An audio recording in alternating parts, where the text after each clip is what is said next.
ओम शांति। आज बाप दादा के 23 जनवरी 2022 के अव्यक्त महावाक्य हैं। रिवाइज कोर्स है 29/12/89।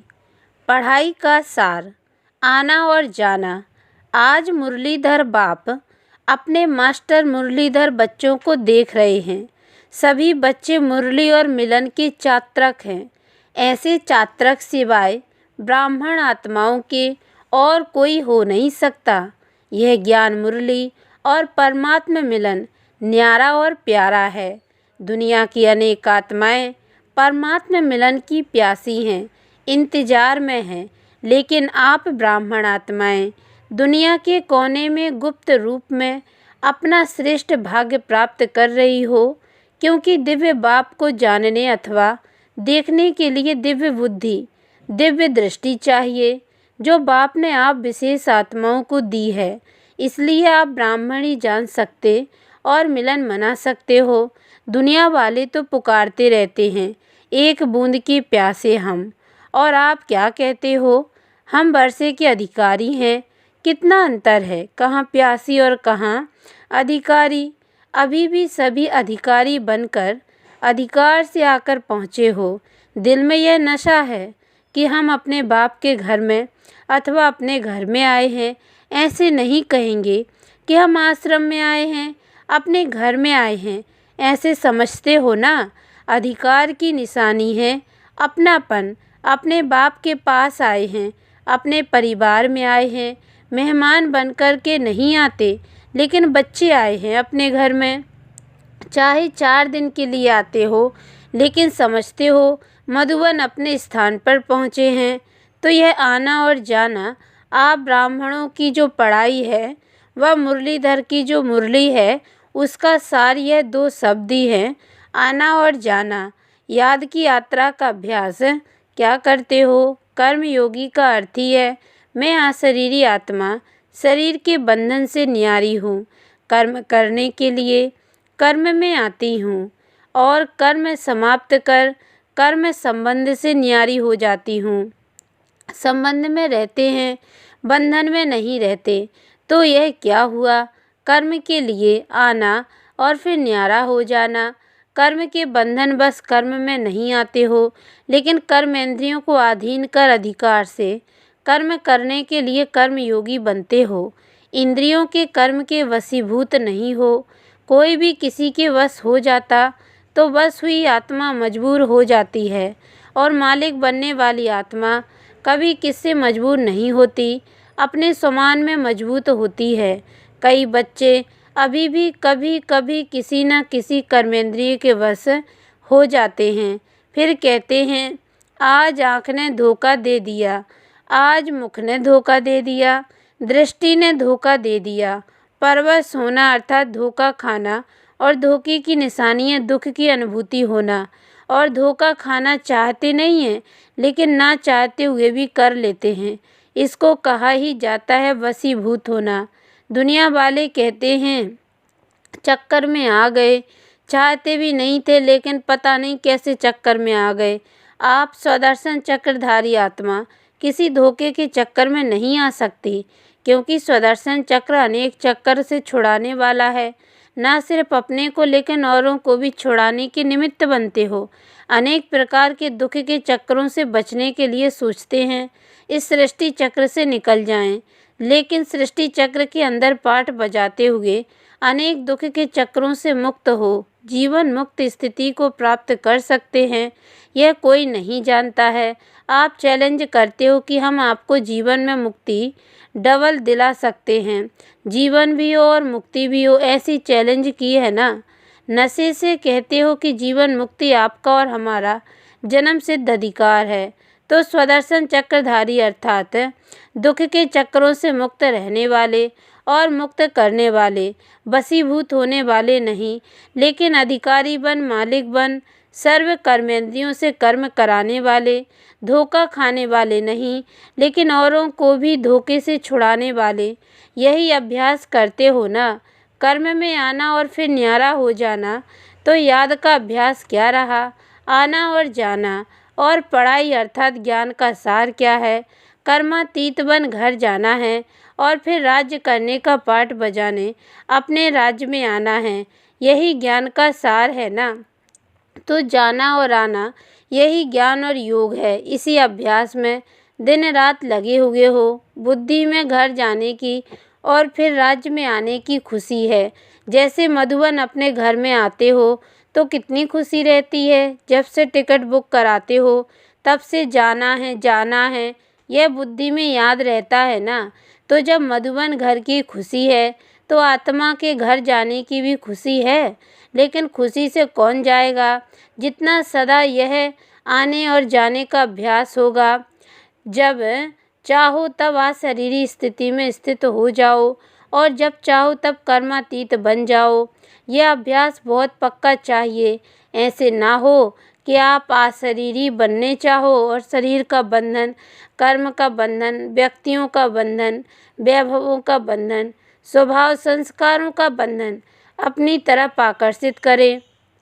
कोई भी बंधन अशरीरी बनने नहीं देगा। जैसे कोई टाइट ड्रेस पहनते हैं तो समय पर सेकंड में उतारने चाहें तो उतार नहीं सकेंगे। खिंचावट होती है क्योंकि शरीर से चिपका हुआ है। ऐसे कोई भी बंधन का खिंचाव अपनी तरफ खींचेगा। बंधन आत्मा को टाइट कर देता है। इसलिए बाप दादा सदैव यह पाठ पढ़ाते हैं, निर्लिप्त अर्थात न्यारे और अति प्यारे। यह बहुत काल का अभ्यास चाहिए। ज्ञान सुनना और सुनाना, सेवा करना यह अलग चीज़ है, लेकिन यह अभ्यास अति आवश्यक है। पास विद ऑनर बनना है तो इस अभ्यास में पास होना अति आवश्यक है। और इसी अभ्यास पर अटेंशन देने में डबल अंडरलाइन करो, तभी डबल लाइट बन कर्मातीत स्थिति को प्राप्त कर डबल ताजधारी बनेंगे। ब्राह्मण बने, बाप के वर्षे के अधिकारी बने, गॉडली स्टूडेंट बने, ज्ञानी तो आत्मा बने, विश्व सेवाधारी बने। यह भाग्य तो पा लिया, लेकिन अब पास विद ऑनर होने के लिए, कर्मातीत स्थिति के समीप जाने के लिए, ब्रह्मा बाप समान न्यारे अशरीरी बनने के अभ्यास पर विशेष अटेंशन।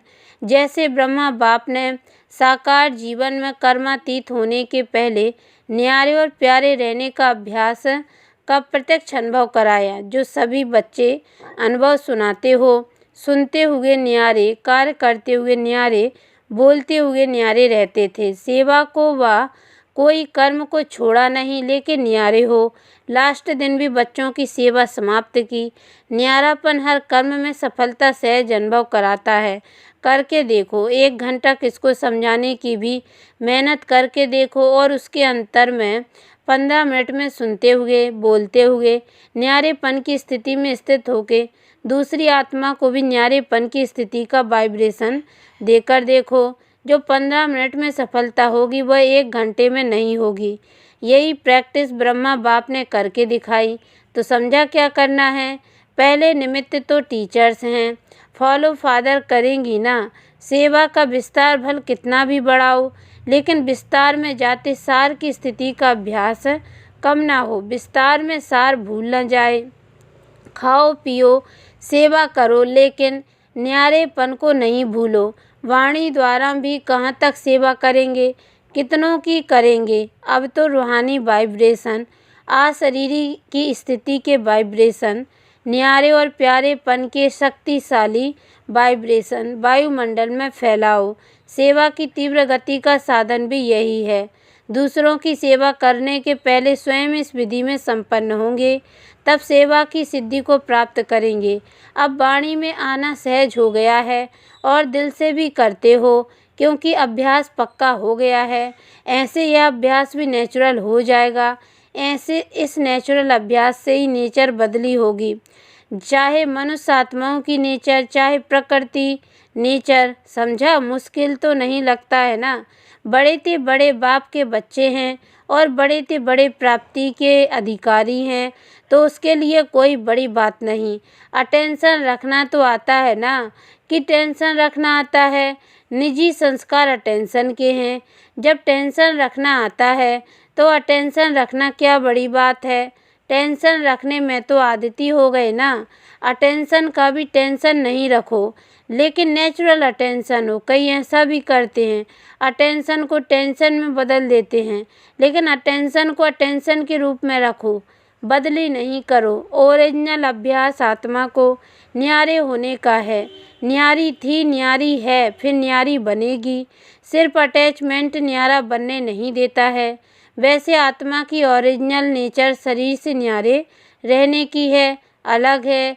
शरीर आत्मा नहीं, आत्मा शरीर नहीं, तो न्यारे हुए ना। सिर्फ 63 जन्मों से अटैचमेंट की आदत पड़ गई है। ओरिजिनल तो ओरिजिनल ही होता है। अच्छा, डबल विदेशी भी बहुत पहुंच गए हैं। नया वर्ष मनाने के लिए मेहमान बनकर के आए हो या बच्चे बनकर आए हो, अपनापन लगता है ना। बाप दादा भी बच्चों को अपने घर में देख हर्षित होते हैं। बच्चे सदैव घर का श्रृंगार होते हैं। बच्चों से मधुबन सज जाता है, इसलिए बाप दादा अपने घर के श्रृंगार को देख खुश हो रहे हैं। चाहे भारतवासी चाहे विदेशी, दोनों ही घर के श्रृंगार हैं। बाप दादा आने की भी मुबारक देते हैं, जाने की भी मुबारक देते हैं। यहाँ आना भी अच्छा है, जाना भी अच्छा है। विदाई नहीं है, बधाइयाँ ही बधाइयाँ हैं। जाएंगे तो सेवा की बधाइयाँ, और यहाँ आए हो तो मिलने की बधाइयाँ। दोनों ही मुबारक है ना।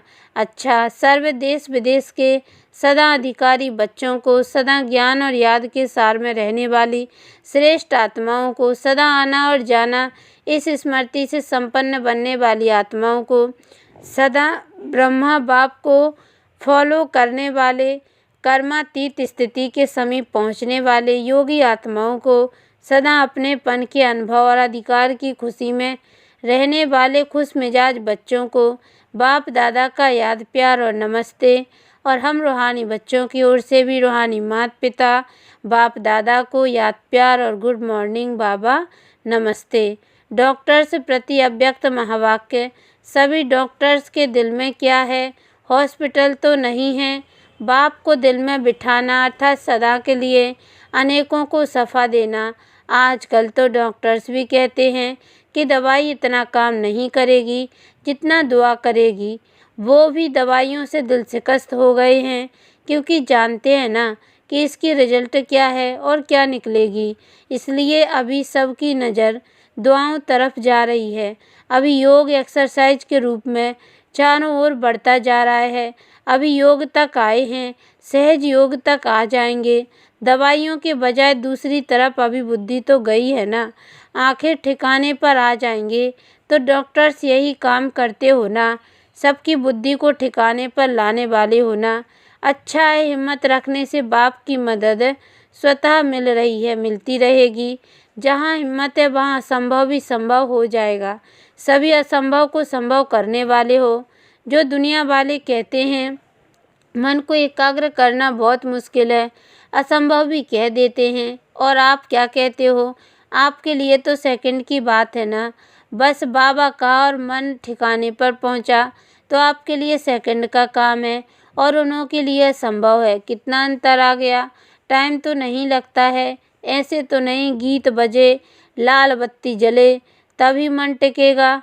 मेहनत तो नहीं करनी पड़ती। अपना बाप है ना, कोई दूसरे का बाप तो नहीं है। अपना बाप नहीं हो और कोई कहे ये आपका बाप है, इसे याद करो, तो याद नहीं कर सकेंगे ना। लेकिन यह तो अपना है। अपनी चीज़ को याद करना कभी मुश्किल नहीं होता, पराये को याद करना मुश्किल होता है।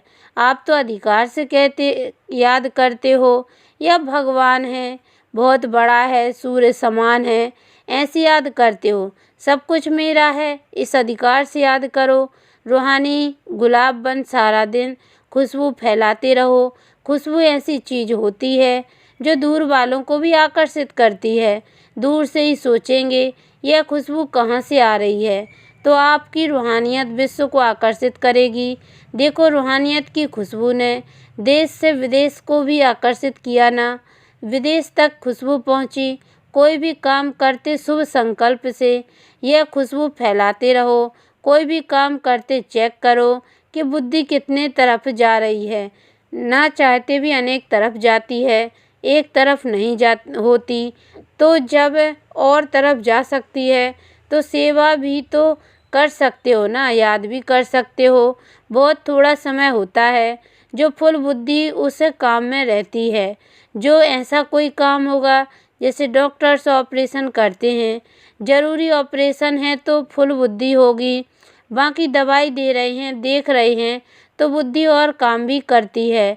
जब वह कर सकती है तो यह क्यों नहीं कर सकती। मन और बुद्धि की आदत है चक्र लगाने की।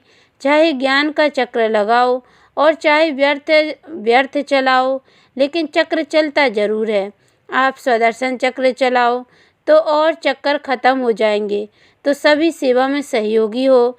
जिसे समय नहीं मिलता, सरकमस्टांस है, वह हाथ उठाओ। मनसा सेवा तो सब कर सकते हो ना। बिजी रहने के लिए सेवा बहुत अच्छा साधन है। जितना अपने को बिजी रखेंगे उतना सेफ रहेंगे। चाहे मनसा करो, चाहे वाचा करो, चाहे कर्मणा करो, लेकिन बुद्धि से बिजी जरूर रहो। हाथ पाँव से तो रहते हो, लेकिन बुद्धि से बिजी रहो। अपना टाइम टेबल बनाओ। जितना बड़ा आदमी उतना टाइम टेबल फिक्स होता है। तो आप बड़े ते बड़े आदमी हो ना। सारे कल्प में ढूंढ करके आओ, ब्राह्मणों से बड़ा कोई है? देवताएं भी नहीं हैं। चाहे आप ही देवता बनेंगे, लेकिन इस जीवन के आगे वह भी कुछ नहीं है। जीवन है तो ब्राह्मण जीवन अति श्रेष्ठ है। अच्छा वरदान, अव्यक्त पालना द्वारा शक्तिशाली बन लास्ट सो फास्ट जाने वाले फर्स्ट नंबर के अधिकारी भव। अव्यक्त पाठ में आने वाली आत्माओं को पुरुषार्थ में तीव्र गति का भाग्य सहज मिला हुआ है। यह अव्यक्त पालना सहज ही शक्तिशाली बनाने वाली है। इसलिए जो जितना आगे बढ़ना चाहें बढ़ सकते हैं। इस समय लास्ट सो फास्ट और फास्ट सो फर्स्ट का वरदान प्राप्त है। तो इस वरदान को कार्य में लगाओ, अर्थात समय प्रमाण वरदान को स्वरूप में लाओ। जो मिला है उसे यूज करो तो फर्स्ट नंबर में आने का अधिकार प्राप्त हो जाएगा। स्लोगन, स्वमान की सीट पर सेट रहो तो सर्व का मान स्वतः प्राप्त होगा। लवलीन स्थिति का अनुभव करो। बाप से सच्चा प्यार है तो प्यार की निशानी है। समान कर्मातीत बनो, करावन हार होकर कर्म करो कराओ। कर्मेंद्रियां आपसे नहीं करावे, लेकिन आप कर्मेंद्रियों से कराओ। कभी भी मन बुद्धि व संस्कारों के वश होकर कोई भी कर्म नहीं करो। ओम शांति।